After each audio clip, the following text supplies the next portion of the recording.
Hello and welcome everyone to our event today hosted by UNESCO, Cultural Survival and International Funders for Indigenous People. My name is Rachel Smith and I am a program coordinator for IFIP. And we are so happy to have you with us today for our event, Indigenous Languages, Investing in Education and Media as Effective Tools to Revitalize and Promote Transmission of Language and Traditional Knowledge. Today we have a live event and if it's being broadcast, you will be hearing the original speakers. If you are within our Zoom meeting, you will be able to select your interpretation. We have interpretation feature today, and you can click the globe at the bottom and select your language of preference. Everyone at this time is muted. There will be time at the end of the discussion for questions and answers, and we ask that if you do have a question to please put your question in the Q&A box that you will find at the bottom of the screen. The chat box can be used to provide comments or resources, connect with presenters or attendees during the presentation. If you are on your phone and you would like to access the interpretation feature, please use the 3 dots. Tap that, and that will give you the language interpretation option at the bottom. It is my pleasure at this time to turn over to Alvin. Alvin Warren will be our moderator today. Alvin.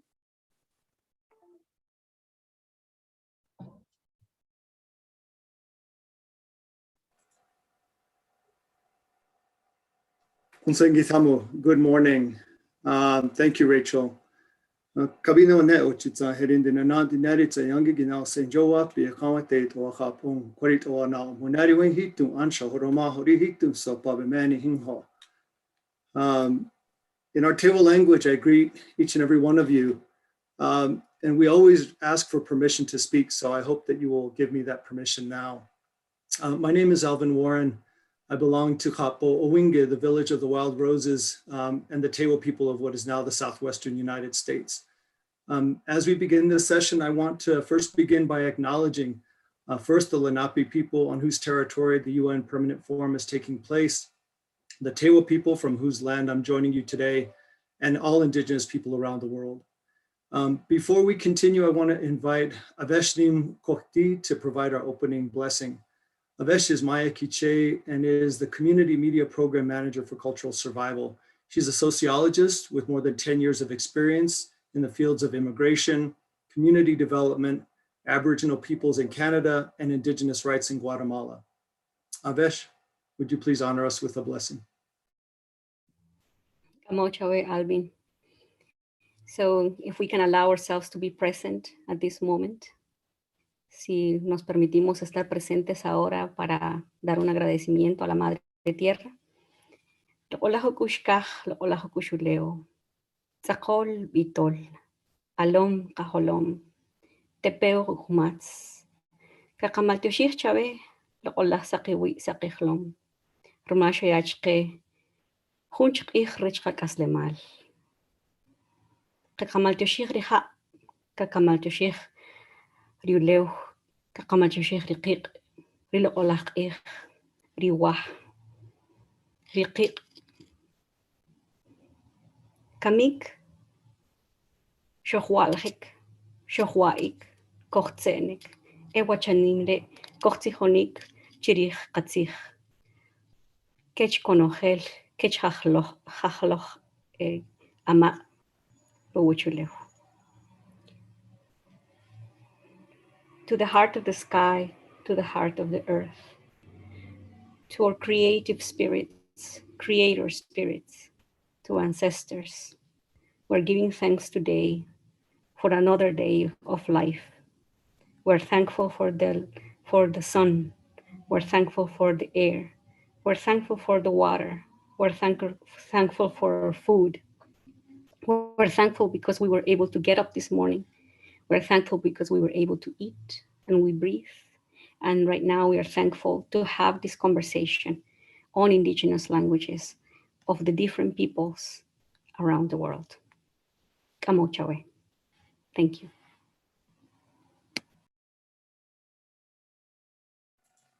Kunoaha. Thank you very much, Avish.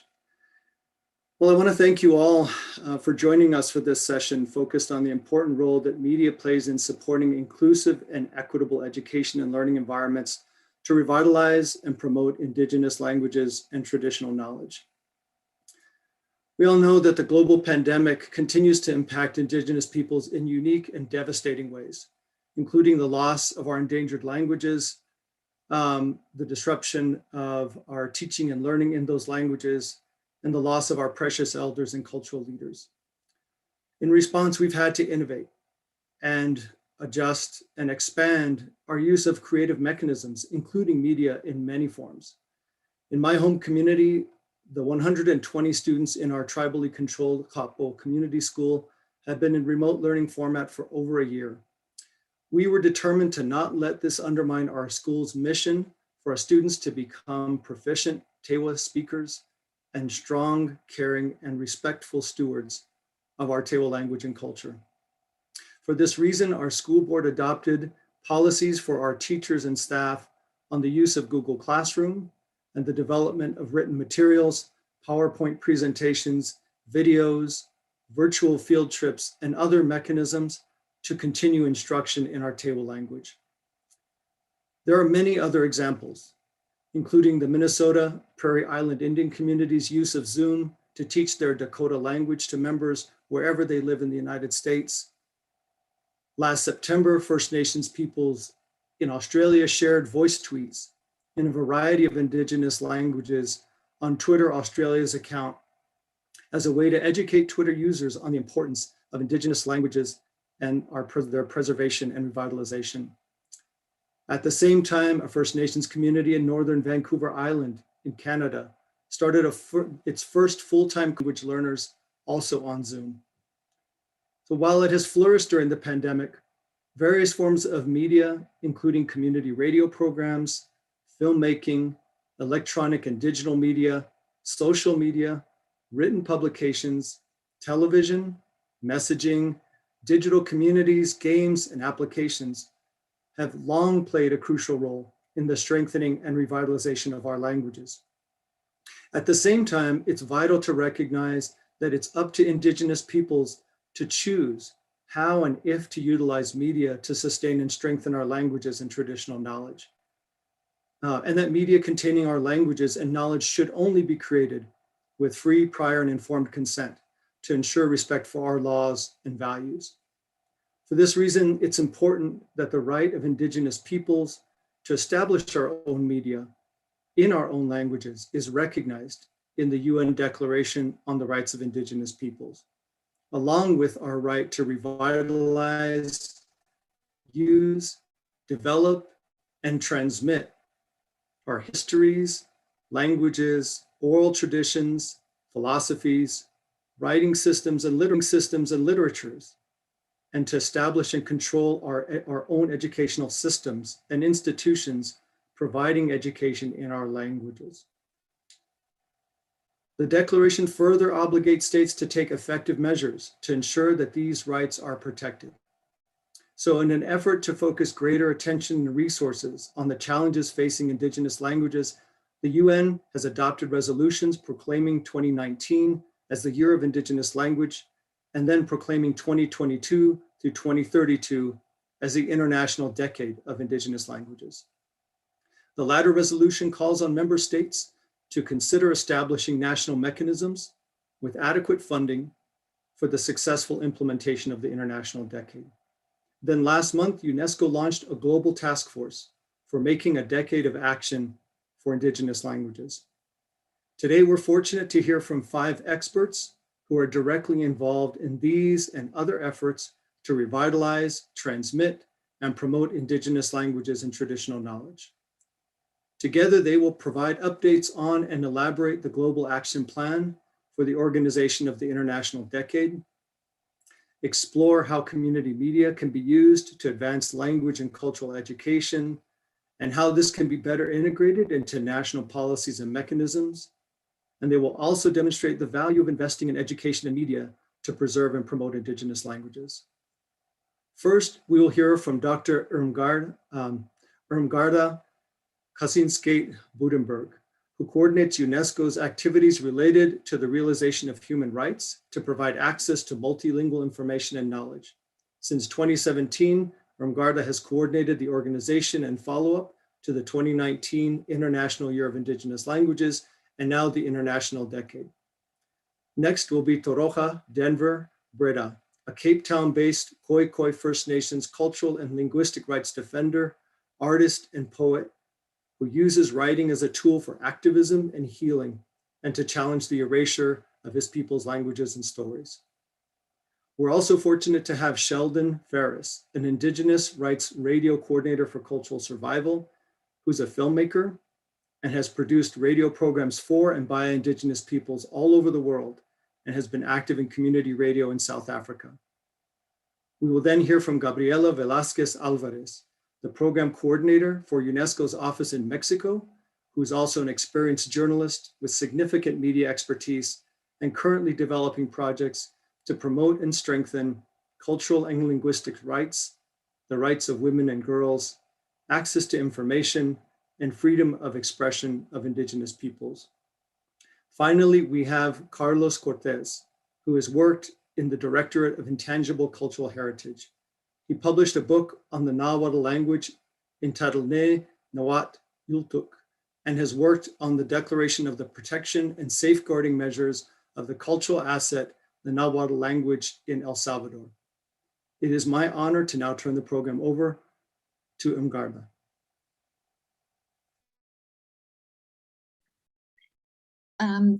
Thank you very much, Alvin, for this kind introduction, and good morning, good afternoon, everybody. I'm very pleased to be with you here today, and I thank as well our partner organizations for inviting UNESCO to be part of this important session. And to start our conversation today, I would like to emphasize what we are really standing in a crossroad for promoting of Indigenous languages next 10 years.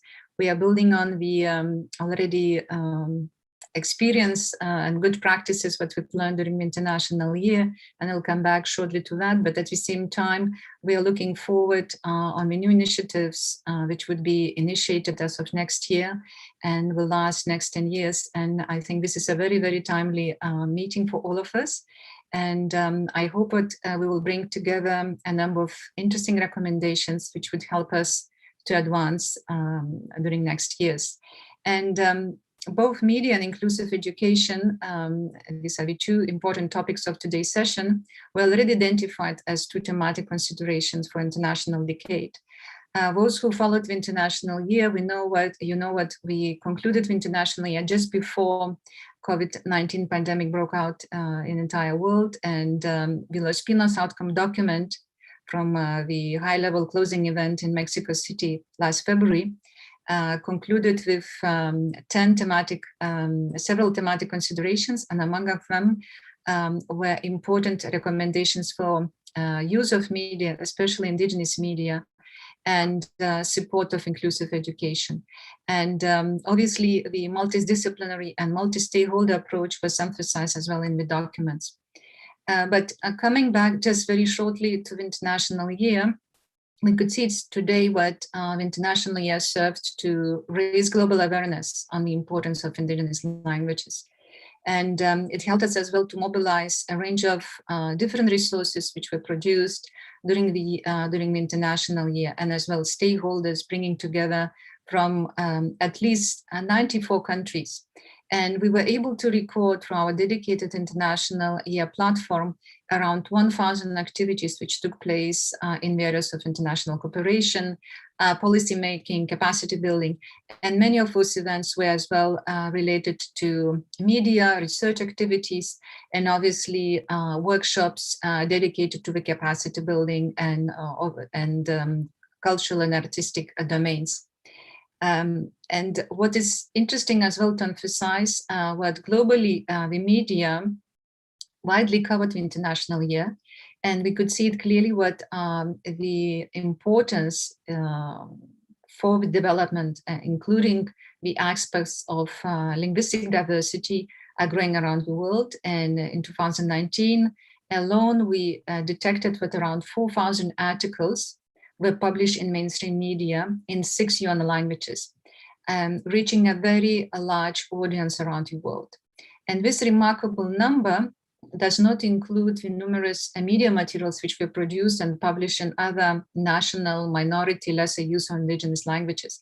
So it means that the media coverage on issues related to languages were widely disseminated, and media was reporting on different aspects.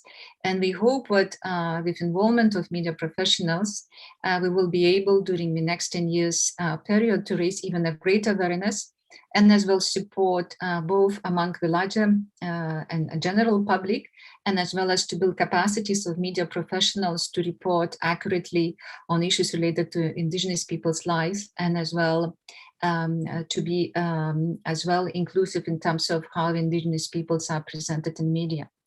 But at the same time, as Alvin already introduced, what media can serve as well for a delivery of education. And I would like to emphasize as well that during the International Year, we had a number of social media campaigns ongoing, which contributed actually to raise awareness about the importance of Indigenous languages, and actually to support and include many social media users. Many of them were young people who were as well at schools, at high schools, who were actively participating and using content, sharing content, supporting each other, encouraging each other to continue speaking Indigenous languages. And this is why we believe that community media and radio in particular play an important role to give a voice to marginalized communities, and especially Indigenous peoples. And I would emphasize as well the role of radio, as it supports many Indigenous languages, which are very often exclusively oral tradition. And we notice as well what in the areas like rural areas or people who live in more disadvantaged geographically areas, where the access to information, especially online, is an issue, not even speaking about the use of domain names, mobile phones, applications, televisions, and personal computers. Radio and community media centers play an important role for disseminating information, and as well raising awareness on different social, political, and economic issues. Unfortunately, we observe today that the content of the internet is still very much dominated by dominant languages, and I would emphasize English language, and very few language technologies have been developed in Indigenous languages. So therefore, from one side, we have connectivity issues, we have capacity issues, but as well, we have to take into account but there is a need as well for language technology creation, which would remove many barriers that Indigenous languages users are facing today. I would like just to mention maybe one of the successful projects within the context of today's discussion is the organization of the online Indigenous Film Festival, which we organize with a number of Latin American countries. And using simple tools like YouTube channels, we were able to promote during the very short period of time more than 70 filmmakers, professional filmmakers from Latin America, and their films were screened, which were related to Indigenous languages, traditional knowledge, and practices. And that was a really efficient way of, first of all, introducing different subjects to the larger audience, and at the same time promoting a content generated by some really remarkable producers. Some of them were Indigenous producers, but most importantly, quality content which was disseminated, and it was widely appreciated by many viewers. So we should take advantage, I would say competitive advantage of community media, and to make sure that we involve actively communities, local communities, and facilitate the access to information, and at the same time provide and facilitate access to informal education processes if possible. And I know what my colleague from Mexico office will be speaking more about recent initiatives what UNESCO launched in Latin America. I would like just to share maybe a little bit of how we see what is going on as well, what is the impact of COVID 2019 and on indigenous language users. And we can clearly see there are many challenges of communicating about the pandemic in appropriate social, legal, educational, cultural way.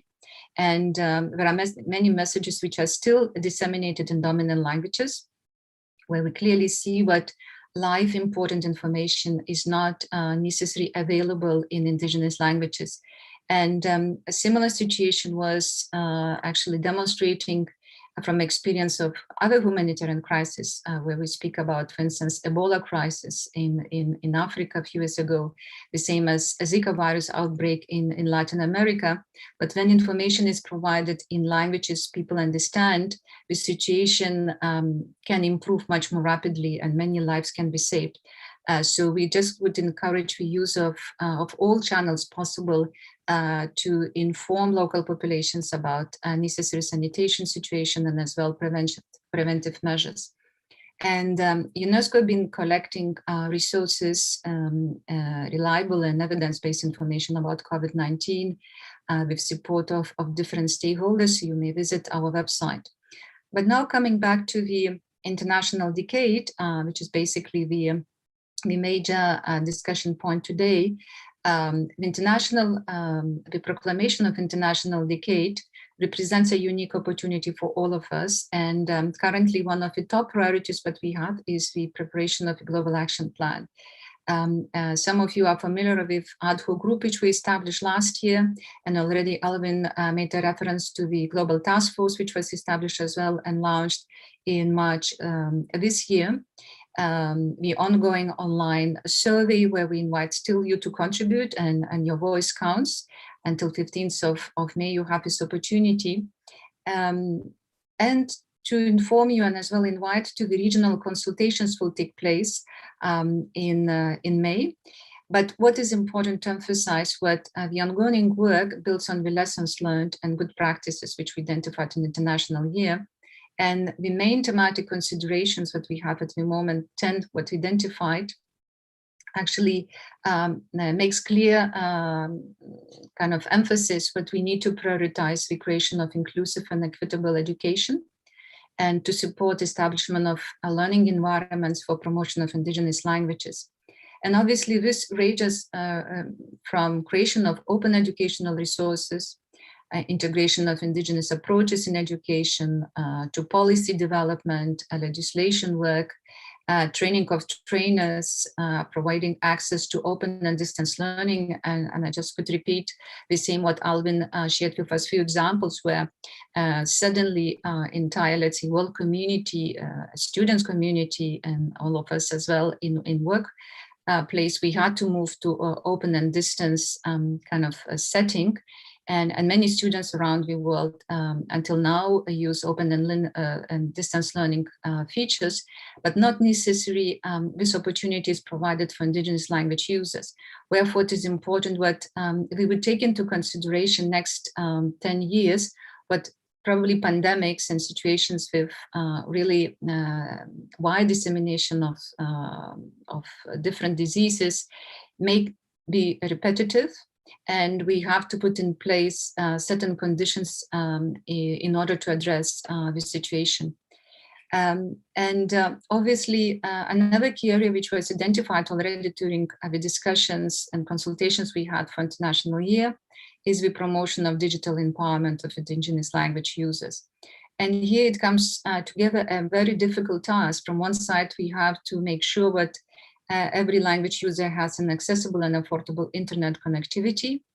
And I can tell you what, while we are organizing regional consultations, we notice very clearly what in situations where we cannot organize physical meetings, where we cannot meet each other, online connectivity plays an important role.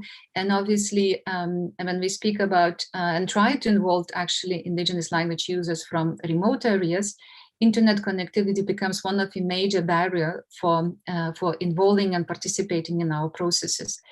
Obviously, another important area to take into account, what we would like to encourage the development of digital content, especially created by Indigenous peoples, Indigenous media, and high quality content, which would be as well equally accessible and appealing to young users, and many other ones who are actually interested in different types of content. The preliminary results of the online survey, what we are running for the development of online platform, already indicates very clear what one of the target group, which we have to pay a special attention, are the children and youth. And if we put them together, we already can see what our action has to be directed to youth communities, support them in the learning processes, but at the same time, not to forget what young people as well, we like to different type of content, which is not only educational, it could be used for informal education purposes, but as well to have a content which could be entertaining, engaging, as well as supporting, as well encouraging civic participation, and of course respect, tolerance, and many other values what we might need to promote. And obviously these kind of things we need to be coming together with more inclusive approaches in education. So just maybe to conclude what I wanted just to say, what this panel discussion contributes to the reflections what we have ongoing around the world in the subject every year, and we will be really curious and of course eager to learn more how inclusive education can be supported through media and the other way around, how much media, as including as well Indigenous media, could support activities which are needed for the promotion of Indigenous languages. So thank you very much. I'll stay here with you, and if there are any questions, of course, I will be able to answer them.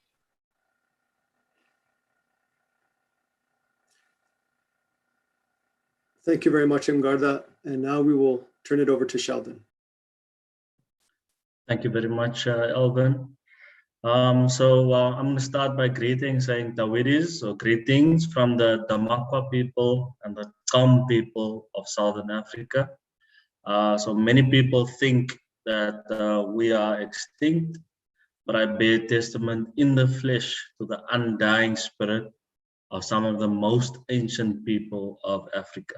We are indeed still here. So my people are the people whose utterances can be found on the coat of arms of South Africa, and the people whose stories from this world and from the world beyond are not written in books, but in caves and on rocks with ink that lasts for thousands and thousands of years.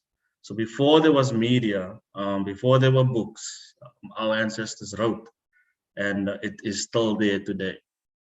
So in the South African context, language and identity are joined at the hip. There's virtually no separation between the two. Now, through colonization and apartheid, there was a concerted effort to get rid of our languages. And to some degree, they have succeeded, since I'm speaking to you in English now. And it is so far from my language, it is the language of the Queen. But we are still here, and it is necessary for us to do our best to save more languages from extinction and revive the languages that can still be saved.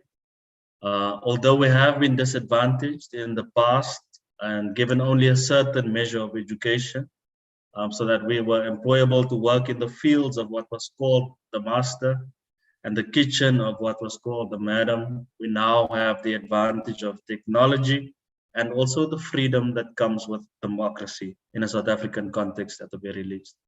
So since the early 1990s in South Africa, community radio has boomed, so that now we have more than 150 radios in areas that were previously underserviced. So the state also has done well in making 11 of our languages official. And this goes a long way to show that government wants to work with the people. And although all of these languages are all important to the South African people, none of them are in danger of becoming extinct. So we have 11 official languages, all which are written, spoken, taught in schools, and the languages are pretty healthy. None of them are in danger of becoming extinct. But the languages that are in danger of becoming extinct are being ignored. So it is time to pay particular attention to languages like Nama or Kwekwe that still have a large amount of speakers. And we only have a handful of Nuki language speakers left in the country. I'm thinking 4 or 5 people who can speak, read, write the language. And these living custodians should be cherished, and effort should be doubled or tripled to ensure that the legacy of the San people who speak the Nuki language is protected. So as far as community media goes, we have a great example in South Africa of a state-funded radio station called XK-FM. So this is a very noble effort from a government.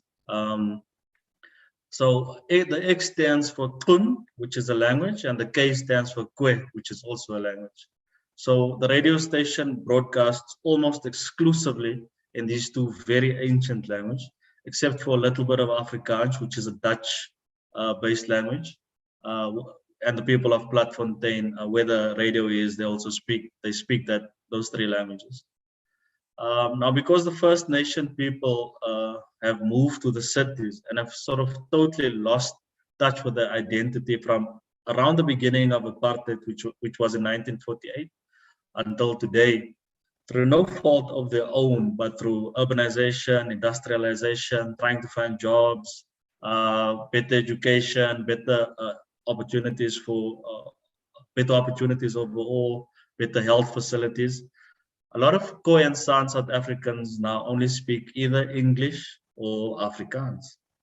So we have, of course, played a huge role in the development of Afrikaans. So we take it as our own, and one can easily sort of trace many words back to indigenous languages, as well as languages of our brothers and sisters who were brought to South Africa as slaves. The first written Afrikaans document, for instance, was written by the descendants of Malaysian slaves who spoke Arabic. So in South Africa, because of the liberal constitution that we have, I believe the ball is now in our court. Since we do have access to radio, we have 150 plus community radio stations, and we don't have licensing issues, as is the case where other indigenous peoples are to be found, Guatemala as a case in point. So internet is also becoming cheaper and cheaper, but poverty is becoming more and more rife.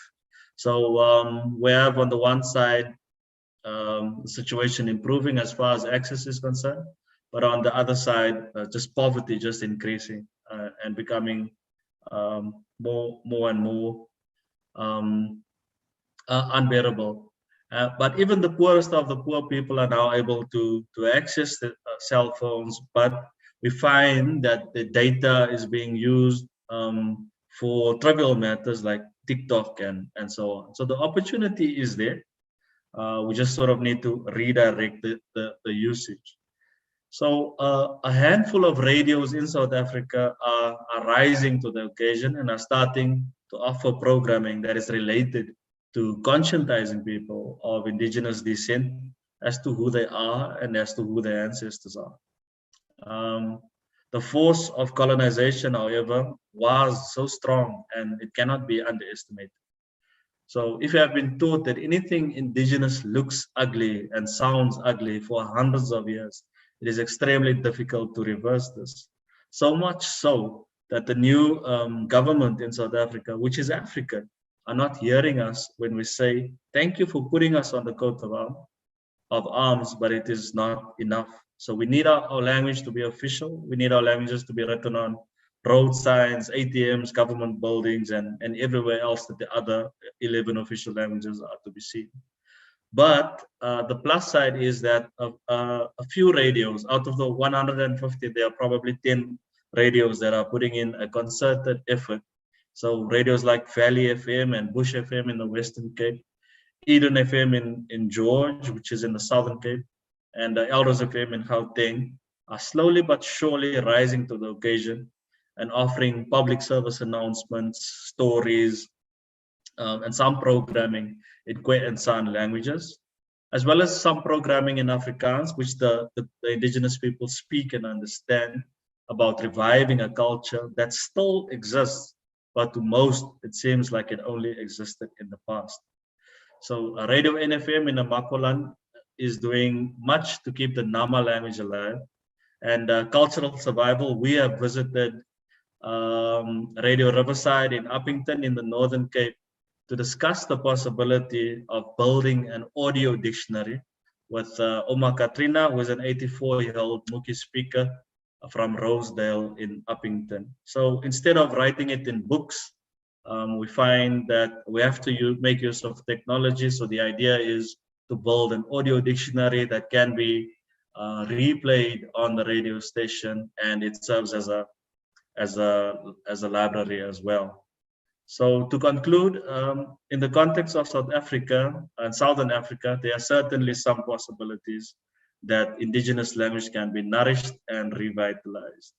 And I will leave it there. Thank you very much, Alvin. If I may, I'll pass it on to Doroga, who is also from South Africa, who is a language activist. Thank you.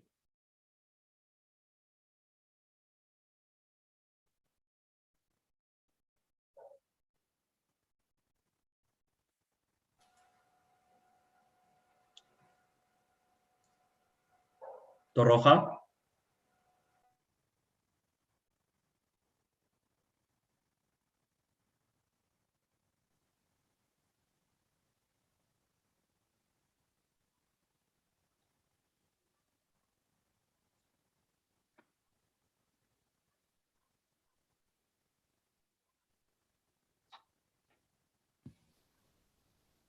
Can you speak, Doroga? Okay. Yeah, I can speak. Yeah. Hello? Yes, go ahead, Doroga. Yeah, okay. Yeah, the sound was just acting up a bit. Titwanske Doroga, Kasinskaite-Buddeberg to Shaldon for that really summarizing the situation in South Africa. I must say tomorrow, firstly, for us to then recognize our Khoisan people as traditional owners of this land. There's this beautiful Khoisan saying that says, Ha da ke a, that means we are still here. And the sad reality in South Africa is that tomorrow we are celebrating Freedom Day. Freedom in Khoisan is ngorasa.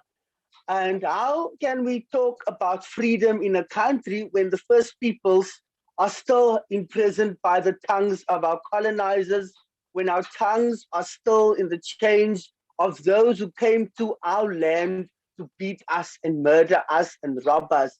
As an artist, Khoisan has this beautiful word for art, kurus. Kurus means art. So I'm a kuru aui, an artist. For me, this is something that I created as a symbol to remind our people, but also South Africa, of the date of our robbery. And it wasn't just our land that was stolen, it was our tongues that were hijacked by a people we only ever showed Khorenkare. Khorenkare is be welcome.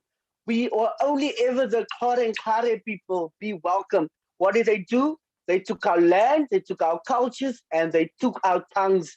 Today in South Africa, we are still a people that are not recognized, we are not seen. Most importantly, we are not heard. We have forgotten as a country that 400 years ago, this country was filled with the most beautiful clicking sounds. Those sounds are no longer. They have been murdered. We find ourselves in a country that refuses to acknowledge the genocide, the linguicide, the pain of a people's tongue. You know, what is worse than the physical pain is the sounds of your tongue that reminds you on a daily that you are still enslaved to your colonizers. And until our tongues are freed, we will not be free. And I'm basically just going to talk about how as an artist, for me, as a kuru aui, kuru in Khoisan means build, that art is the most important tool that we do have to create consciousness, to create visibility, but to also create in our languages spaces for healing and critical conversation. As a Khoisan person in South Africa, a Kuru Kam, Shaldon will know, we don't have those spaces to speak to our pain. We have been told and we are reminded on the daily that we do not exist. We are no longer seen as important. A language like Khoisan, what many people, again, in my little write-up, I speak to kakapusa. Kakapusa in Khoisan means erasure, intentionally erasing a people from a narrative. And this language, Khoisan, was not just spoken in South Africa. We have also a whole world that forgets that when these colonizers had to travel from Europe to India, they had to make a pit stop here at the southern part of Africa, South Africa. Who were the people they traded the cattle and the fresh water with? They were the people who spoke Khoisan, my Abuchan, my ancestors. So this was such a critical world language, but also a language of commerce. Today, as Shaldon said, it is absolutely disgusting that this language is not acknowledged. It's not taught in schools. We have had numerous interactions, meetings, conversations, tweets to our department to say, listen here, what is happening? Why are we struggling? Why is this critical language of this land a language that is still heard?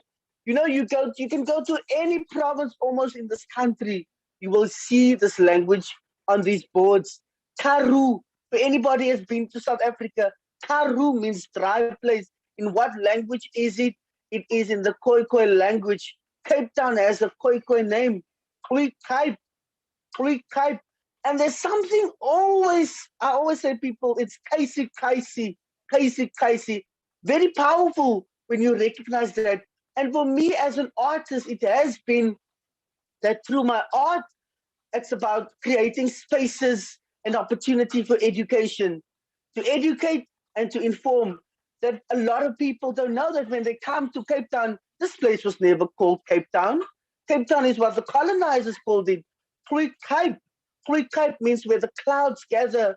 If you look to the mountain on any day, most days, you will see the clouds gathering, the clouds coming together, Uatsama coming together.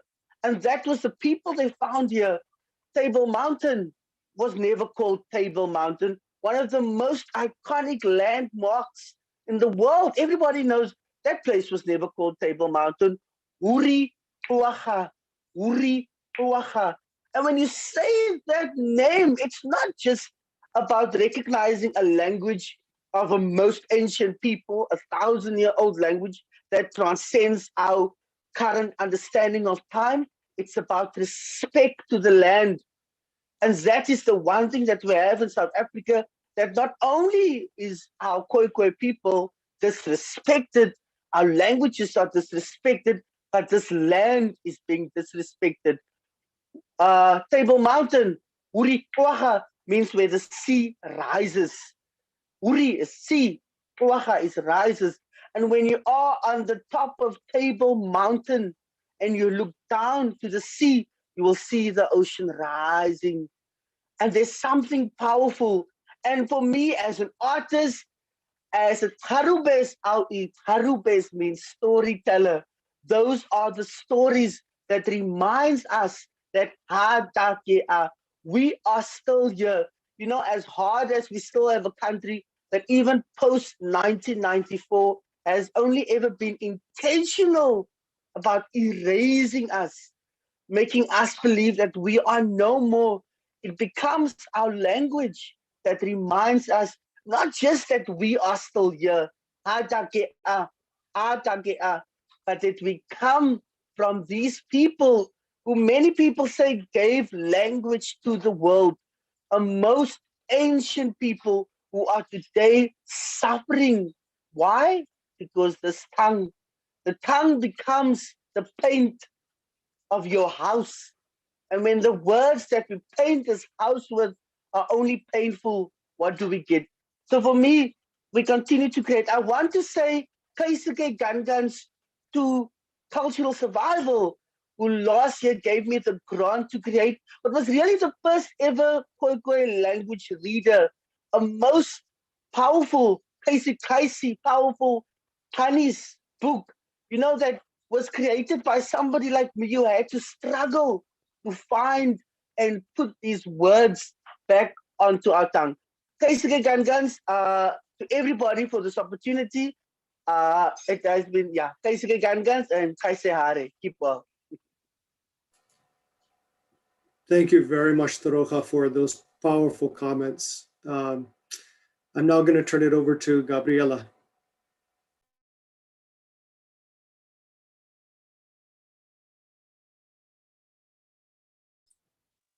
Buenas tardes, me da mucho gusto estar con ustedes en esta oportunidad.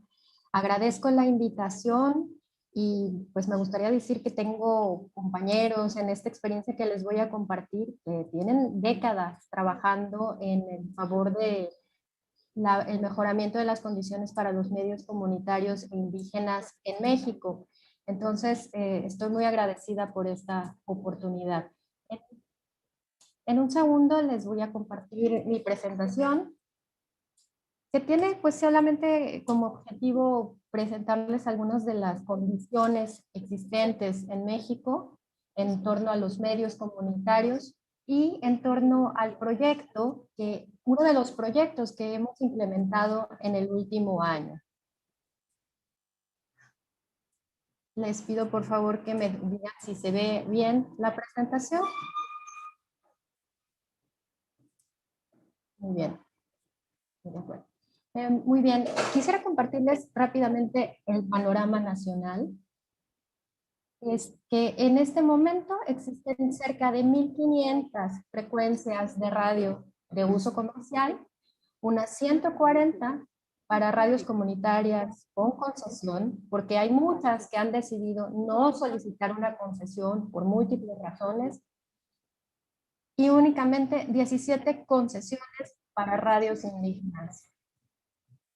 Irmgarda lo ha resumido muy bien, hay muchas barreras para la obtención y para la concesión para los medios comunitarios e indígenas en México, también en el mundo.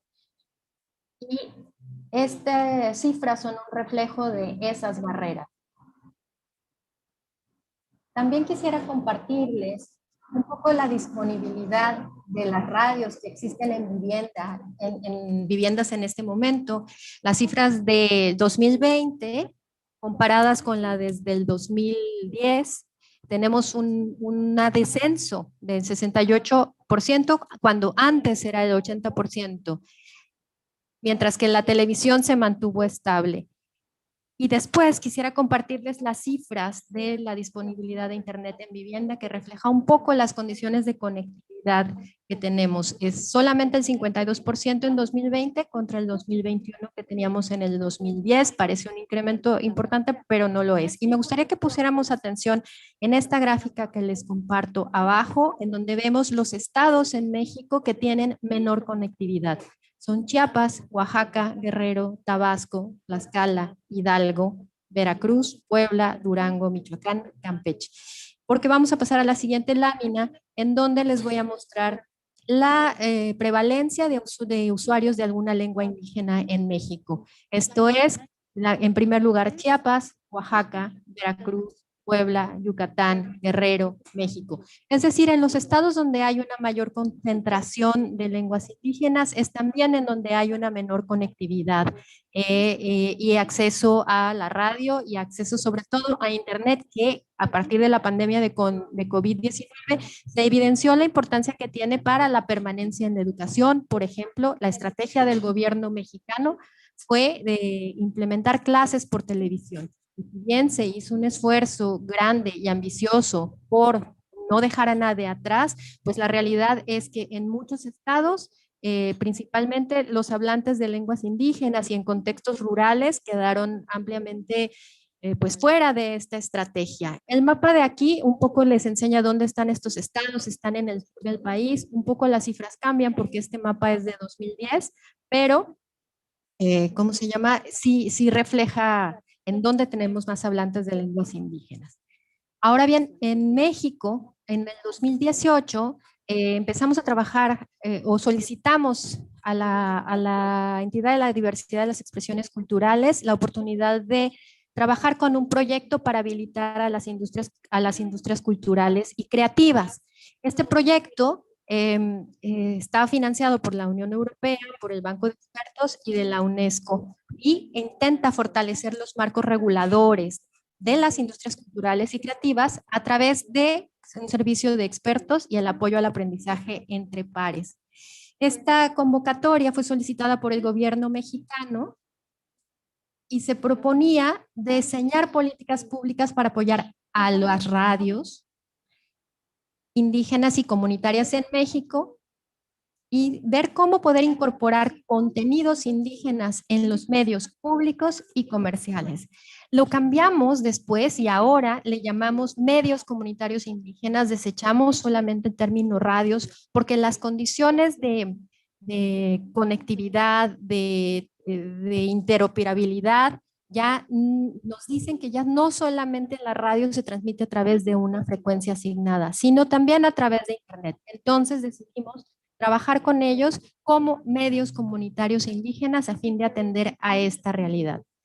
Este proyecto se propuso dos objetivos generales y es fortalecer a los medios comunitarios e indígenas con acciones que contribuyan a mejorar las condiciones para su existencia legal, después lo vamos a desglosar un poquito, generar mecanismos que favorezcan su sostenibilidad, porque si bien estos medios atienden a grupos en condiciones vulnerables, que con frecuencia también son los grupos indígenas, grupos que están en situaciones de aislamiento, porque México es un país muy grande, con vastos territorios y con condiciones geográficas complejas. Las radios comunitarias y las indígenas son consideradas como de uso social y entonces no tienen los mismos beneficios que los medios comerciales para allegarse de publicidad. Y eso, por supuesto, merma sus oportunidades de actualización tecnológica, capacitación para el personal, remuneración para las mismas personas que trabajan en estos medios comunitarios e indígenas. Además, se proponía detonar acciones para promover la producción de contenidos desde estos medios. Es un círculo. Si las radios no cuentan con los suficientes ingresos para remunerar adecuadamente a las personas que trabajan con ella, para actualizar sus equipos, pues tampoco tendrán demasiados recursos para producir los contenidos y por lo tanto terminaban replicando programaciones o barras de otra, en español, por ejemplo, y no tanto en lenguas indígenas, y tampoco había tiempo para dedicarle a la producción de estos programas que nos permitieran avanzar o promover la cultura local, las tradiciones, la misma lengua en sí. Además, el proyecto se propuso generar un marco regulador y un entorno que habilitara la inclusión de estos contenidos en medios comerciales públicos que reflejen la diversidad cultural y lingüística del país. Queremos que los contenidos indígenas no estén únicamente en los medios indígenas. Pensamos que en la medida en que se puedan presentar y proyectar a más personas y sacarlos de este contexto especial, por decirlo de alguna manera, entonces estaremos ayudando a promover el uso, la protección y la salvaguardia de estas lenguas. Lo que no se conoce es prácticamente inexistente. Por eso quisiéramos, estamos impulsando esta política. Se diseñó por parte de dos consultores una metodología participativa. Esta metodología consistió primero en un proceso de investigación, después se construyó el escenario y finalmente se hizo un diagnóstico. Para esto construimos un equipo nacional en el que participan al día de hoy más de 70 personas de distintas instituciones, desde concesionarias de medios indígenas, concesionarias de medios comunitarios, hasta instituciones del gobierno federal que tienen alguna responsabilidad o alguna participación en la habilitación, el empoderamiento y la sostenibilidad de estos medios comunitarios indígenas. A la fecha, hemos realizado 45 mesas de diálogo con el equipo nacional. Hemos tenido 4 sesiones de un foro latinoamericano que tiene como objetivo pues, un intercambio entre pares para conocer los avances que ya existen en otros países. Elegimos los ejemplos de Colombia, Brasil, Argentina, y los incorporamos en esta discusión grupal que tiene foro y que tiene también mesas de intercambio que permite discutir más a detalle algunos de los procesos o de los problemas que encontraron para construir política pública o para diseñar algunas estrategias de comunicación o incluso proyectos de financiamiento concretos para apoyar el desarrollo de los medios comunitarios y sobre todo de contenidos en lenguas indígenas. Entonces, este proyecto se determinó a través de este proceso colaborativo una lista de 7 retos importantes, 7 temas importantes de los que íbamos a trabajar. Y que se trataba de, el primero es acciones para la inclusión de contenidos plurales y diversos, acciones para garantizar la conectividad e infraestructura con la generación de capacidades y habilidades digitales, acciones para la protección y preservación de los contenidos en sí, o sea, la preservación de los acervos, acciones para el desarrollo normativo, o sea, las leyes que van a sustentar y facilitar la existencia de estos medios comunitarios e indígenas, acciones para que aporten a la sostenibilidad de los medios comunitarios e indígenas, como el equipamiento, la formación, capacitación de las personas y la producción de contenidos. Además, se trabajó en acciones en materia de seguridad integral para la comunicación indígena y comunitaria. Ustedes lo saben mejor, los comunicadores indígenas y comunitarios frecuentemente hacen una labor muy importante de defensa del territorio. Por lo tanto, están en peligro ante algunas veces, por ejemplo, del narcotráfico, ¿no? Que quiere apoderarse de sus territorios, sobre todo de los recursos naturales. Sobre cada eje se construyeron estos grupos de trabajo. Tuvimos 5 reuniones para cada uno de estos ejes en los que participaron, o el equipo nacional se dividió para trabajar en cada uno de estos 7 ejes. Cada eje se planteó 3 objetivos específicos y avanzó algunas recomendaciones. Y se incluyeron diagnósticos, se hicieron propuestas del alcance que debía tener cada grupo, ¿no? También, después de estas primeras reuniones de trabajo, alcanzamos o logramos conformar algunas acciones afirmativas, es decir, acciones que no necesitan esperar a que ocurra un proceso de cambio legislativo, de regulación.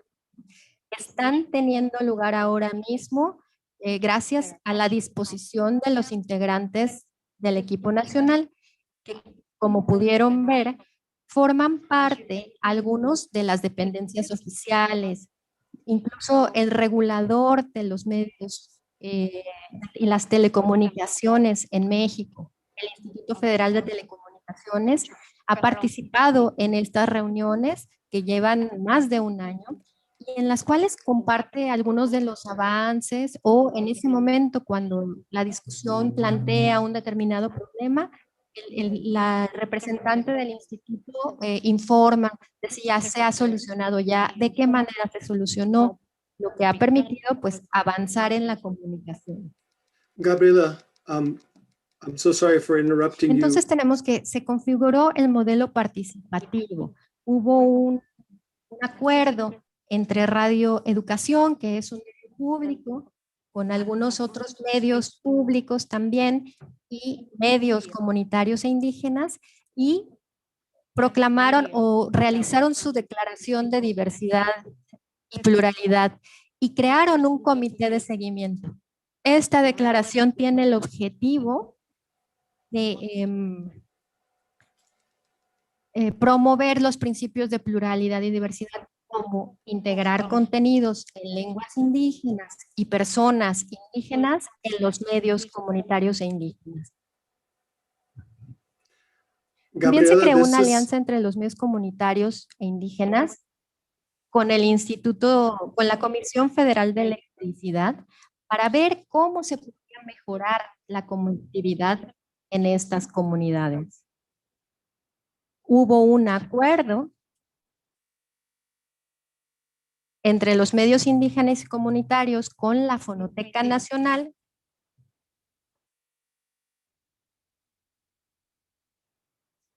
para compartir mejores prácticas para preservar los contenidos, es decir, cómo archivarlos, cómo nombrarlos para encontrarlos adecuadamente. Todos estos procesos de curaduría y preservación se fueron compartidos entre estas dos instancias. También se abrió una ventanilla de diálogo entre la entidad encargada de recaudar los impuestos y los medios indígenas para this system of administration of taxes in Mexico and the communities. Porque el régimen actual los considera como una asociación civil y la realidad es que muchos de ellos no reúnen estas capacidades o requisitos para ser una sociedad civil. Son designados por la autoridad indígena y a través de ella es como se comunican, es como operan. Creo que ya terminó mi tiempo y no terminé de presentar. ¿Hola? Sí, Gabriela. Perdón. Creo que ya terminó el tiempo, ¿verdad? Así es. Perdón, les dejo aquí mis datos. Es un proyecto muy largo. Si quisieran más información, todo está en las mesas de diálogo que están todas guardadas en YouTube. Y aquí está mi correo electrónico para más información. Pero solamente quiero decir que es un proceso aún en construcción y que solamente será posible con la participación de los 3 niveles de gobierno y de todas las personas involucradas en el proyecto. Muchas gracias. Gracias, Gabriela. And we now will turn it over to our final speaker, Carlos Cortés.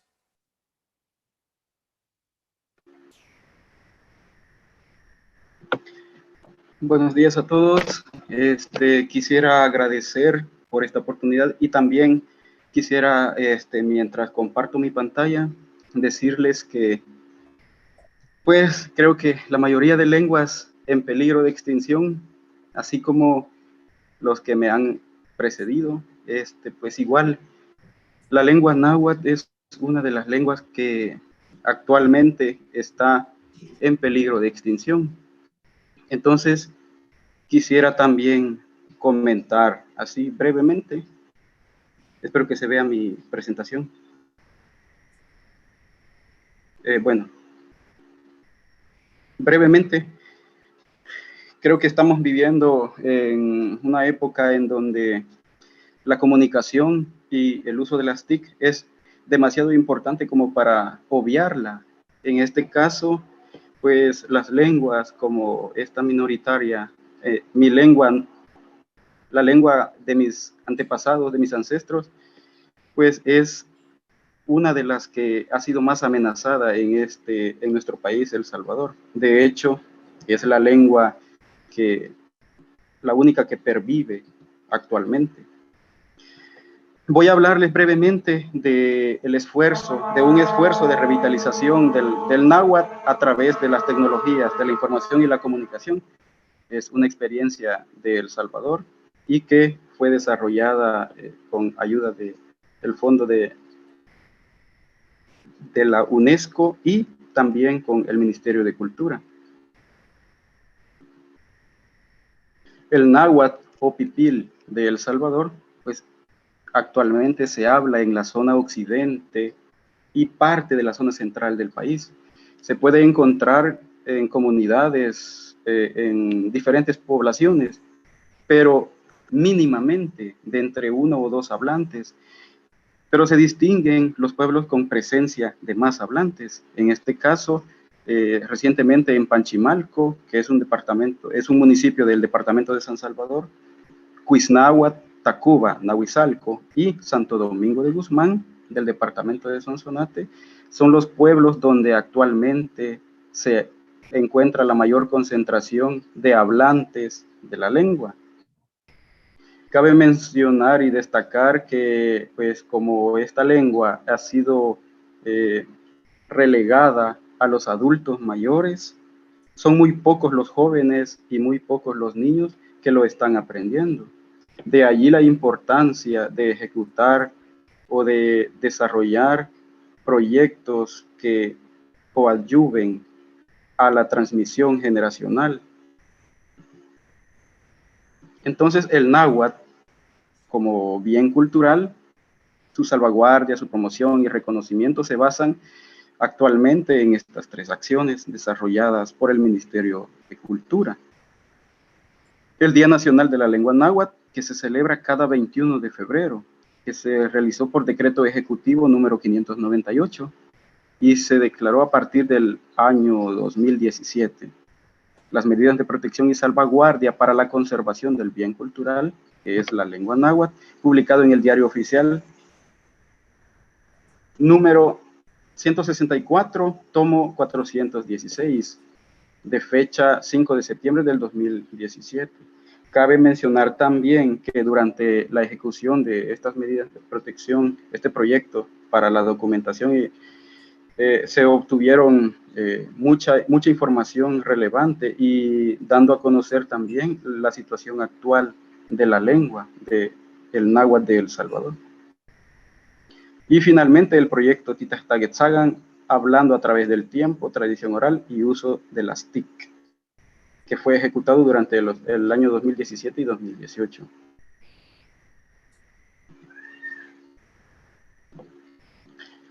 El proyecto Titaxtaguetzagan. Bueno, este proyecto, como les decía, tuvo una duración de 18 meses a partir de febrero del 2017 y parte del 2018, entre julio y septiembre. Lo importante de este proyecto que quiero resaltar en este momento, para ser más breve, es que se optó por permitir que las nuevas generaciones de jóvenes que recientemente están recibiendo su educación formal de entre 15 y 17 años puedan participar y ser entes de cambio.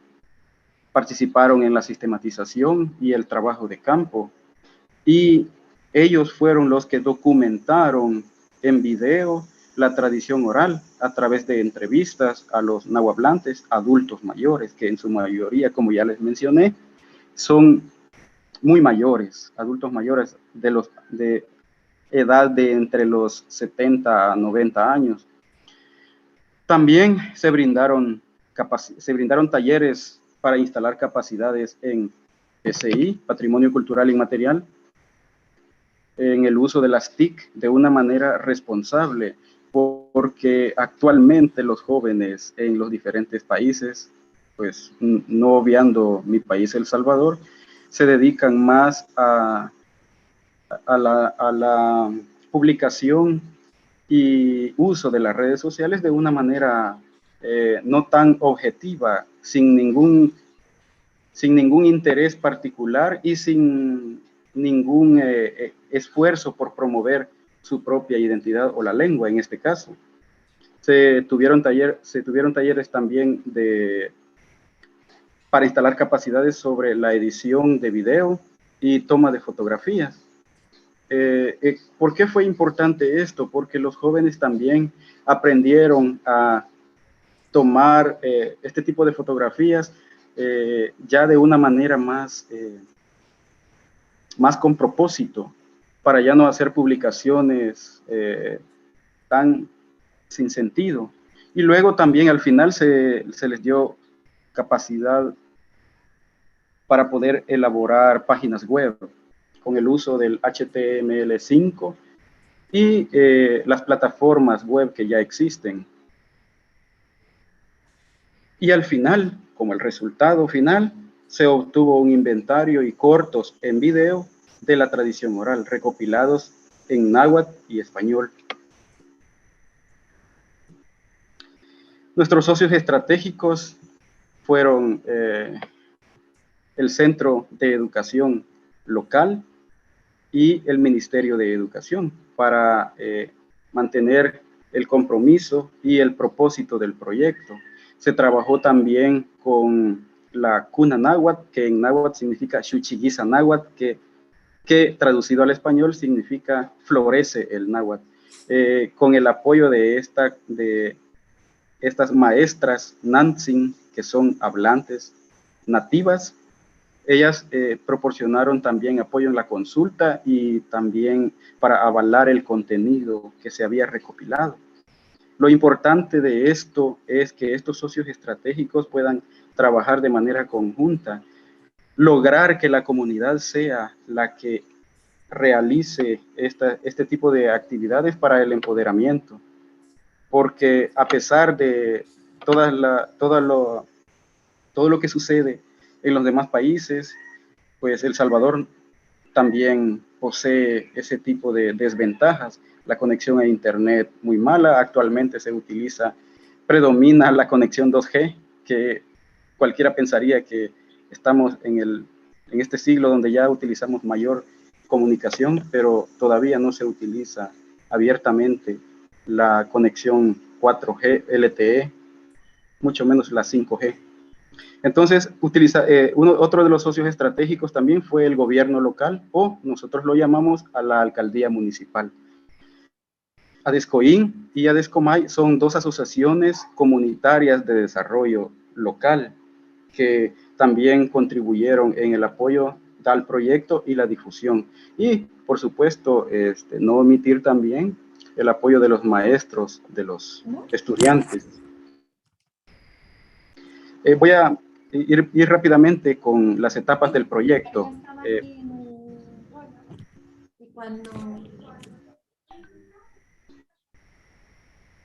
Perdón, me dijeron algo. Entonces, al instalar capacidades, aquí quiero mostrarles también cómo los jóvenes estuvieron involucrados en este proyecto y a la vez les permitió también adquirir nuevos conocimientos y trabajar de manera coordinada y de manera mucho más propositiva en el uso de las tecnologías.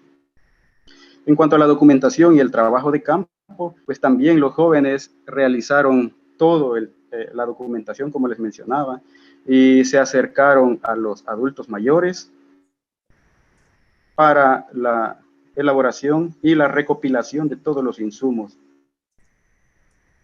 Y la validación de los insumos recopilados, pues fue parte de los adultos mayores hablantes, entre los estudiantes, docentes, la cuna náhuatl que les mencionaba, y en fin, tratar de lograr la mayor participación de la comunidad.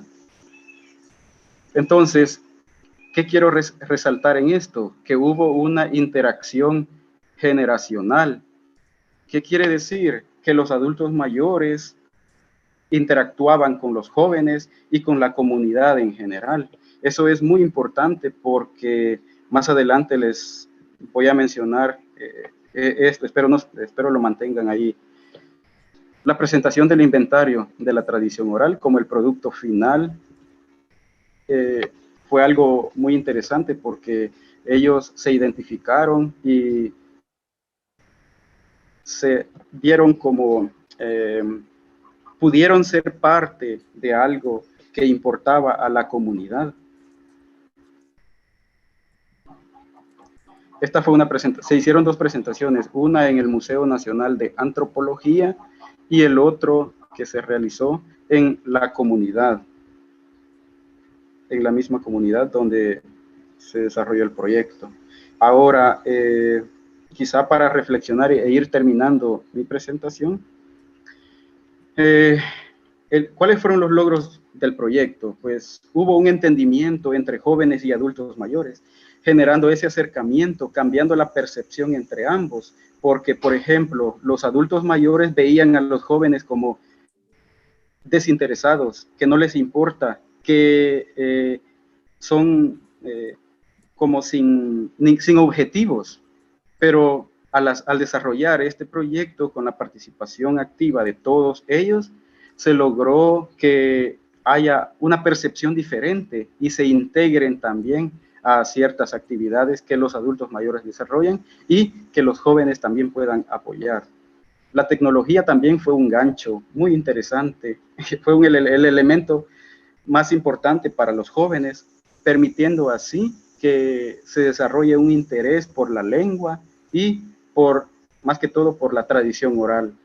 Se valorizó también la lengua y los jóvenes se acercaron más a sus raíces. Y el proyecto también abonó a la transmisión del PCI, la tradición oral y la lengua. El grupo de estudiantes también logró capacidades investigativas y habilidades en el uso de las TIC para ya no crear el tipo, por ejemplo, que un joven publique simplemente una frase de... Carlos, Sí, I'm sí. so sorry to interrupt you, Carlos.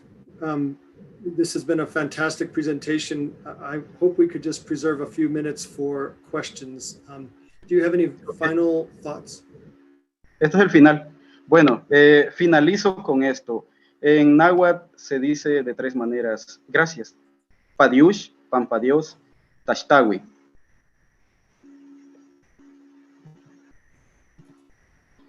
Thank you very much. And I want to just begin by recognizing that each of our panelists could easily have spoken for much longer, and we know that you had much more to share. So I apologize to those of you who I interrupted, but each of you have shared phenomenal experiences and expertise, and you should be excited to know that we have a number of questions. We probably won't get through all of them. So I'm going to pose the first one, and whoever would like to answer, please feel free. One of our participants asked, what is the concrete dilemma our schools and school leadership or school communities are facing in the face of high stakes standardized testing? So would anyone like to comment on this question?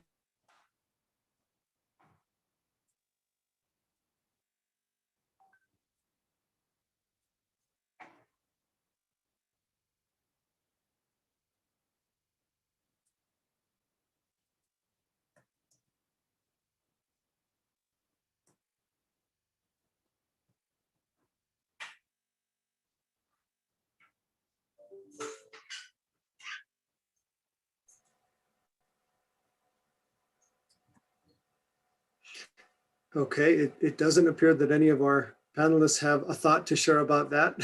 So I'm going to go to the next question. I think Irmgarda raised her hand. Oh, I'm sorry. I can't see who's raising their hand. Go ahead, Irmgarda. Thank you very much. Of course, this is an important question and very often raised within the discussions we have with education sector colleagues, and obviously standardized testing, it becomes more and more used in education. From one side, it allows to make sure that the diplomas, the licenses which are issued to the students are more, let's say, we are able to recognize them in different countries and as well among educational institutions, to the recognition of diplomas. And obviously the teacher competency frameworks are using more and more standardized testing according to the curriculars, learning materials which are being designed, which permits actually to assess the skills, the competencies, learning results of students in and let's say more comprehensive and systematic manner. So there are many aspects on that, and obviously speaking about Indigenous education, we always encourage what Indigenous approaches would be integrated when we have curriculars, training materials where stories presented, case studies presented, concrete examples would be used to make sure that education takes place or reflects reality, let's say real life situations. And obviously standardized testing not necessarily addresses those issues. So this is why we as educational institution, we promote as well that content, teaching and training content would be localized to the needs of local communities as well. In countries which are used, sometimes there are training materials which are being produced by famous or well-known educational institutions, which are then translated and used at national level, but may not be necessarily localized to the local needs and as well challenges and as well, let's say, cultural, economic or political environment of the countries. And obviously language is one of the often aspects which very often is ignored. So just that would be very brief answer to the question. But of course, we don't have with us today our colleagues from education sector. We would be able to elaborate much more on this issue. Thank you very much, Irmgarda. If it's okay, I'm going to pose another question. And actually, this is two questions combined. How does the rhetoric of educational justice and educational quality promote white supremacy and continued linguicide and cultural genocide in the form of high standards? And related to this, how does inclusive education, in quotes, avoid becoming erasure? Would any of our panelists like to address those questions?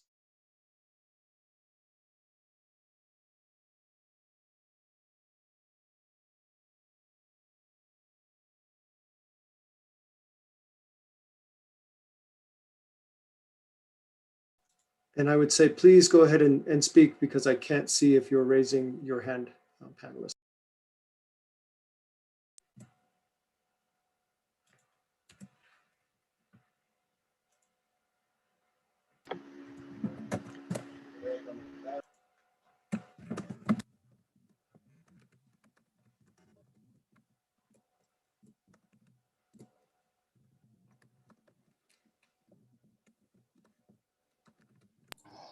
Perdón, como lo dijo Irmgarda, no somos expertos en educación. Conocemos, por ejemplo, desde la Oficina de la UNESCO en México, algunos de los proyectos que implementan nuestros colegas de educación, pero lo importante aquí es destacar que se busca trabajar en un concepto de educación intercultural que ayude a promover la idea de que ninguna cultura está por encima de otra, que todas son igualmente valiosas y todas contribuyen en distintas maneras a lograr el desarrollo sostenible. Pues es un trabajo de largo aliento que no está lo suficientemente extendido y comentado, pero pues esa es la aspiración, promover la educación intercultural para promover el diálogo, la inclusión, el desarrollo y la paz.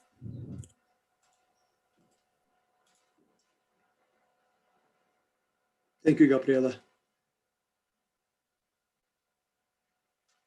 Are there any other thoughts on that question?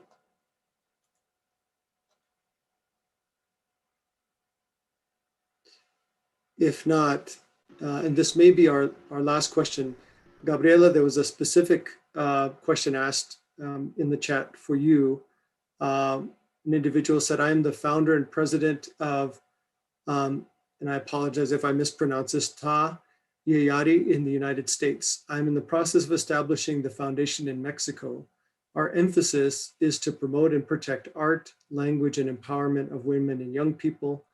How could Ta Yayari in the United States and Mexico collaborate with you and the agencies you represent in Mexico?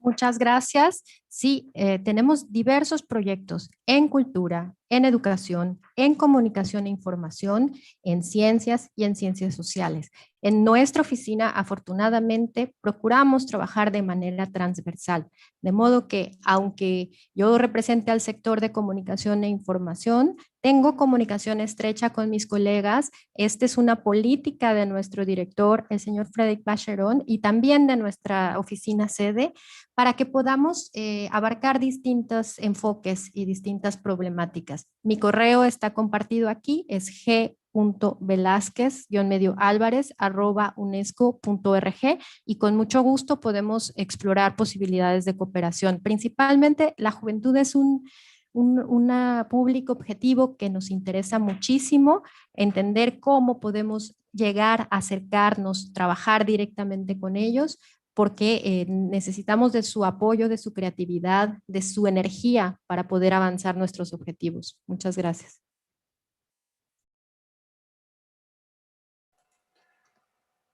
Thank you, Gabriela. I'm actually I noticed that we have someone who has joined us who I think is going to be a very big supporter of these efforts. Kristen Carpenter is a member of the Global Task Force on Making a Decade of Indigenous Action and for Indigenous Languages, and a member of the Expert Mechanism on the Rights of Indigenous Peoples. So I want to thank you for joining, Kristen, and see if you want to talk a little bit about the U.S. National Organizing Committee for the International Decade. Thank you, Alvin. You're very kind. And this has been a wonderful panel. Congratulations to you and UNESCO. And it's wonderful to see the colleagues from South Africa, El Salvador, and Mexico as well. One of the things that we noticed during the International Year of Indigenous Languages was that even with all of the efforts of UNESCO and others, it was often difficult for Indigenous peoples in their communities to participate. And with the encouragement of Irmgarda and others, we've started to form national organizing committees in different countries. And one of them is in the United States. So we do have a national organizing committee for the International Decade of Indigenous Languages. And it's comprised of a wonderful group of tribal leaders, policymakers, language teachers, cultural practitioners, and others, whose aim is really to make sure that Indigenous people get to participate in the UN events and that those UN events will support activities at home. And I put in the chat some contact information for that, but we're really hoping for robust participation and maybe to encourage people around the world to form committees like this so that our communities at home have that opportunity to participate. So thank you, everyone. And thank you again, Alvin. Thank you very much, Kristen. So now I'm going to turn it over to Shaldon to provide some closing remarks and then hand it over to Avish for closing prayer. Thank you very much. I'll be brief. Just as far as education goes, we just need to make sure that it is decolonized. Just take imperialism out of education altogether. Let's teach everybody the way that they should be taught and treat everybody with respect. So there will come a time when we start thinking and dreaming in the languages of our ancestors and no longer the language of the Queen. I would say that we have to ensure that we don't exclude ourselves from the platforms that are available to us. A lot of the power is in our hands. So let us make sure that we make use of the media that is available. There's no excuse. We are artistic and we are capable. I would also say that we must use what is in our hands right now and not wait for anybody. Time is really of the essence. So if we're going to wait for funding to come through, there's so many indigenous languages that are dying each day. So take your phone and start recording voice notes in an indigenous language and send it around. Pick up a camera that's on your phone and start making a phone. Make TikToks that are meaningful. That is how we're going to make an impact to the youth, especially. International funders, please take note of the internal politics of states and start making more funding available. Many states have adopted the Declaration on the Rights of Indigenous Peoples, but are not implementing it. And in short, an example of what worked that we found out through COVID-19, Cultural Survival has produced public service announcements in more than 140 languages. So this is 500 public service announcements in more than 140 languages spoken by Indigenous people. So we have seen that it is possible. So we certainly need more efforts like this. Thank you very much. I'll hand over to Avish. Thank you, Shaldon, and thank you, everybody. We are going to give the closing prayer for this event, and thank you, everybody, for attending.